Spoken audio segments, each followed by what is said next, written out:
آج ایک اور قصہ، آج ایک اور واقعہ لے کر آپ کے لیے حاضر ہوئے ہیں۔ ویسے تو آپ نے بہت سارے ستارے دیکھے ہوں گے آسمان پر چمکتے ہوئے، مگر آج ایک ایسا قرآنی واقعہ، ایک ایسا قرآنی قصہ آپ کو سنانا ہے جس میں ایک بہت ہی زبردست روشن ستارے کی بات ہے، جس کی چمک دمک کیسی تھی، اور اس ستارے کو جس نے دیکھا اس کی تعبیر اسے کیا بتائی گئی۔ بڑا عجیب و غریب واقعہ ہے۔ حضرت ابراہیم علیہ السلام کا بہت پیارے انداز میں اس واقعے میں ذکر خیر ہے۔ آئیے آپ کو یہ واقعہ سناتے ہیں۔ مفسرین کا بیان ہے کہ نمرود بن کنعان بڑا جابر بادشاہ تھا۔ سب سے پہلے اس نے تاج شاہی اپنے سر پر رکھا۔ اس سے پہلے کسی بادشاہ نے تاج نہیں پہنا تھا، بلکہ یہ لوگوں سے زبردستی اپنی پرستش کرواتا تھا۔ کاہن اور نجومی اس کے دربار میں بکثرت اس کے قریب رہا کرتے تھے۔ نمرود نے ایک رات یہ خواب دیکھا کہ ایک ستارہ نکلا اور اس کی روشنی میں چاند، سورج وغیرہ سب ستارے بے نور ہو کر رہ گئے۔ کاہنوں اور نجومیوں نے اس خواب کی یہ تعبیر دی کہ ایک ایسا فرزند پیدا ہوگا کہ جو تیری بادشاہی کے زوال کا باعث ہوگا۔ یہ سن کر نمرود بے حد پریشان ہو گیا اور اس نے یہ حکم دے دیا کہ جو بھی بچہ پیدا ہو، جو بھی لڑکا پیدا ہو، اس کو قتل کر دیا جائے۔ اب اس شہر میں ہزاروں بچے قتل کر دیے گئے، مگر تقدیرات الہیہ کو کون ٹال سکتا ہے۔ اسی دوران حضرت ابراہیم علیہ السلام پیدا ہو گئے اور بادشاہ کے خوف سے ان کی والدہ نے شہر سے دور پہاڑ کے غار میں ان کو چھپا دیا، اور اس غار میں چھپ کر آپ کی والدہ آپ کو روزانہ دودھ پلایا کرتی تھی۔ بعض مفسرین کا قول ہے کہ 7 برس کی عمر تک، اور بعضوں نے یہ تحریر فرمایا کہ 17 برس تک آپ اسی غار میں پرورش پاتے رہے۔ اس زمانے میں عام طور پر لوگ ستاروں کی پوجا کیا کرتے تھے۔ ایک رات آپ علیہ السلام نے زہرہ یا مشتری ستارے کو دیکھا تو قوم کو توحید کی دعوت دینے کے لیے آپ نے بڑے ہی نفیس اور دل نشین انداز میں لوگوں کے سامنے کچھ اس طرح تقریر فرمائی کہ اے لوگو، کیا ستارہ میرا رب ہے؟ پھر جب وہ ستارہ ڈوب گیا تو آپ نے فرمایا کہ ڈوب جانے والوں سے میں محبت نہیں رکھتا۔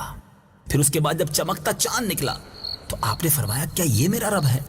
مگر جب وہ بھی غروب ہو گیا تو آپ نے فرمایا کہ اگر میرا رب مجھے ہدایت نہ فرماتا تو میں بھی انہی گمراہوں میں سے ہوتا۔ پھر چمکتے دمکتے سورج کو دیکھا تو آپ نے فرمایا یہ تو ان سب سے بڑا ہے، کیا یہ میرا رب ہے؟ تو پھر جب یہ بھی غروب ہو گیا تو آپ نے فرمایا کہ اے میری قوم، میں ان تمام چیزوں سے بیزار ہوں جن کو تم خدا کا شریک ٹھہراتے ہو، اور میں نے اپنی ہستی کو اس ذات کی طرف متوجہ کر لیا ہے جس نے آسمانوں اور زمینوں کو پیدا فرمایا ہے۔ بس میں صرف اسی ایک ذات کا عابد اور پجاری بن گیا ہوں، اور میں شرک کرنے والوں میں سے نہیں ہوں۔ پھر ان کی قوم ان سے جھگڑا کرنے لگی تو آپ نے فرمایا کہ تم لوگ مجھ سے خدا کے بارے میں جھگڑتے ہو۔ اس خدا نے مجھے ہدایت دی ہے اور میں تمہارے جھوٹے معبودوں سے بالکل نہیں ڈرتا۔ سن لو، بغیر میرے رب کے حکم کے تم لوگ میرا کچھ نہیں بگاڑ سکتے۔ میرا رب ہر چیز کو جانتا ہے، کیا تم لوگ میری نصیحت کو نہ مانو گے؟ اس واقعے کو بڑے ہی خوبصورت انداز میں قرآن مجید میں کس طرح بیان کیا گیا ہے، آئیے قرآن پاک کی آیات سنیے اور پھر اس کا ترجمہ سنیے۔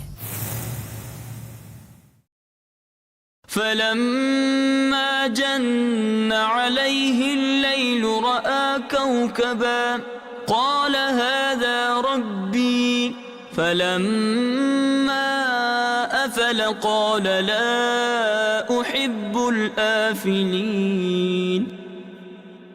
ترجمہ، پھر جب ان پر رات کا اندھیرا چھایا تو ایک تارا دیکھا، فرمایا کیا اسے میرا رب ٹھہراتے ہو؟ پھر جب وہ ڈوب گیا تو فرمایا میں ڈوبنے والوں کو پسند نہیں کرتا۔ فلما رأى القمر بازغا قال هذا ربي فلما أفل قال لئن لم يهدني ربي لأكونن من القوم الضالين۔ ترجمہ، پھر جب چاند چمکتا دیکھا تو فرمایا کیا اسے میرا رب کہتے ہو؟ پھر جب وہ ڈوب گیا تو فرمایا اگر مجھے میرے رب نے ہدایت نہ دی ہوتی تو میں بھی گمراہ لوگوں میں سے ہوتا۔ فلما رأى الشمس بازغة قال هذا ربي هذا أكبر فلما أفلت قال يا قوم إني بريء مما تشركون.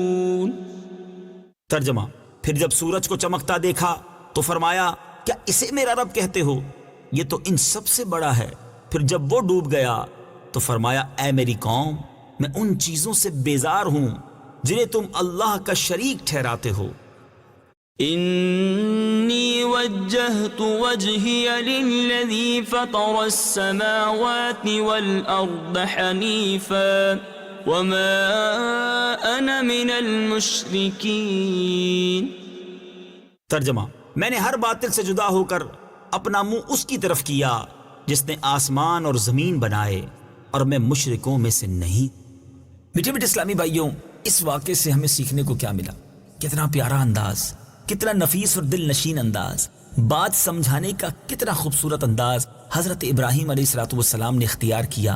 نہ سخت کلامی کی، نہ کسی کی دل آزاری کی، نہ کسی کے جذبات کو ٹھیس پہنچایا، نہ کسی کو غصہ دلایا. بس اپنے مقصد کو بڑے حسین پیرائے میں بیان کیا اور منکرین کے سامنے دلیل کے ساتھ پیش کر دیا. یہاں ان مدنی چینل کے ناظرین کے لیے زبردست درس عبرت ہے جو اپنی بات کو ثابت کرنے کے لیے سخت گوئی پر اتر آتے ہیں، دل آزاریوں پر اتر آتے ہیں، جھگڑا کرنے لگ جاتے ہیں. نہیں میرے میٹھے اسلامی بھائیوں، اپنی بات پیار سے بھی سمجھائی جا سکتی ہے، دلیل کے ساتھ اچھے انداز میں بھی سمجھائی جا سکتی ہے. حضرت ابراہیم علیہ السلام کی یہ دلیلیں دینا، اس قوم کو اس انداز میں سمجھانا ہم سب کے لیے بہت بڑا درس ہے کہ اگر آپ لڑائی کر کے، جھگڑا کر کے، یہ کسی کو اس کی دل آزاری کر کے بات سمجھانا چاہیں گے تو بات دل میں اترنا بہت مشکل ہے. اس بات کو اس مثال سے سمجھیے کہ کسی گھڑے میں پانی ڈالنے سے پہلے، کسی برتن میں پانی بھرنے سے پہلے اگر اس میں پہلے ہی سوراخ کر دیا جائے تو پانی سے وہ برتن بھرا نہیں کرتا. ہم بعض اوقات بات شروع کرنے سے پہلے، بات سمجھانے سے پہلے کسی کو ذلیل کر کے اس کا دل توڑ کر پہلے ہی دل میں سوراخ کر دیتے ہیں، اور پھر ہم کہتے ہیں ہماری بات سامنے والا مانتا نہیں.